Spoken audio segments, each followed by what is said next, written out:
تھوڑا سا میں اس پہ بھی بات کرنا چاہوں گا کہ اب جب یہ زمانہ غیبت طولانی ہے تو بہرحال سخت ہے نا ایک مومن کے لیے.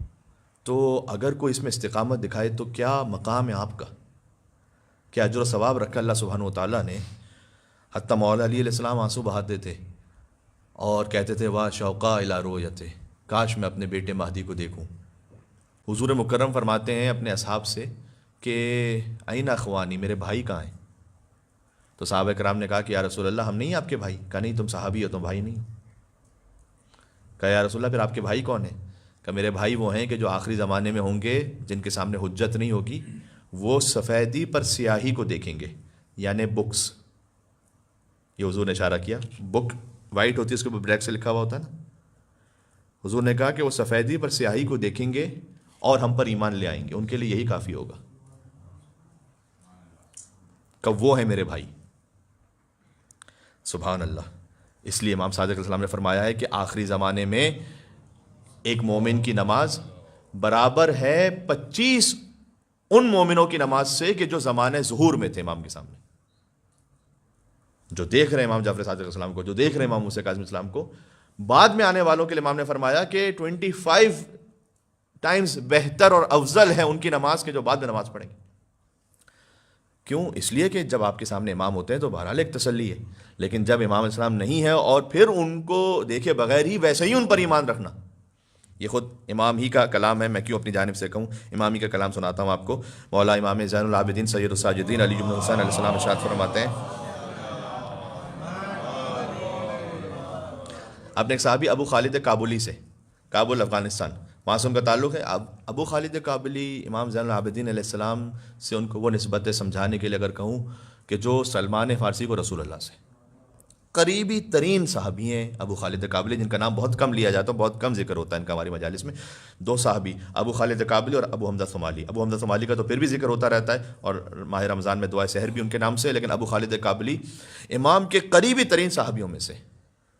کہتے ہیں میں امام سجاد علیہ السلام کی خدمت میں پہنچا تو امام نے کہا کہ ان اہل زمان غیبتی، جو غیبت کے زمانے کے لوگ ہوں گے نا، غیبت ہونے والی ہے کئی 100 سال بعد، لیکن ہر امام نے غیبت کے بارے میں بیان فرمایا. تو کہا وہ جو غیبت کے زمانے کے مومن ہیں نا، اگر ان میں 2 صفتیں، دیکھیے ہم ان صفتوں پر پورا اترتے ہیں نہیں. القائلین بامامت، پہلا یہ کہ وہ فقط ہماری امامت کے قائل ہیں اس 14 کے سلسلے کے. المنتظرین لامرہ، اور اللہ کے امر کے منتظر ہیں. ایک طرف سے یہ کہ امام کے ظہور کی دعا کرو، دوسری طرف سے یہ بھی ہے کہ ہلک المستعجلون، اللہ کے امر کو اپنے وقت سے جلدی طلب کرنے والے کہ کیوں نہیں ہو رہا، تو بے صبری دکھانے والے ہلاک ہو جائیں گے. تو اس میں صبر بھی کرنا ہے ہمیں کہ اللہ سبحانہ و تعالیٰ نے جب مشیت میں سمجھا تو یہ ہوگا، اور اس وقت پھر اپنے عقیدے کو باقی رکھنا کئی نسلوں بعد، ناٹ نیسسریلی کہ اتنا ایزی رہے. تو امام نے کہا اگر یہ 2 صفتیں ہیں، امامت کے قائل ہو، ہمارے امر کے منتظر ہو، تم پھر ہر زمانے کے مومن سے افضل ہو. یہ امام سجاد علیہ السلام نے بیان فرمایا. سبحان اللہ. کیوں؟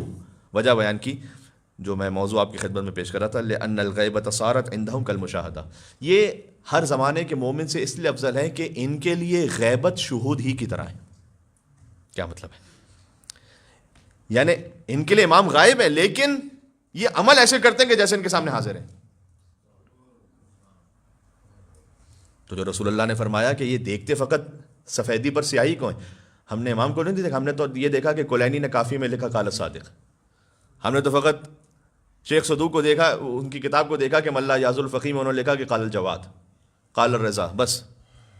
لیکن لأن الغیبۃ صارت عندہم کالمشاہدہ، ان کے لیے غیبت مشاہدے کی طرح ہے. یہ اپنے آپ کو ایسے ہی با ایمان رکھتے ہیں کہ جیسے ان کے سامنے امام حاضر ہو، اس لیے یہ سب سے افضل ہے. تو ایک حوالے سے اس کا رسک بھی ہے بہرحال کہ آخری زمانے میں ایسا نہ ہو کہ ایمان ہمارا چلا جائے، لیکن دوسری طرف سے اس کا ثواب اور اجر اتنا زیادہ ہے کہ اگر کوئی اس پہ اپنے آپ کو ثابت قدم رکھ لے تو اس ہر زمانے کے مومن سے افضل ہے.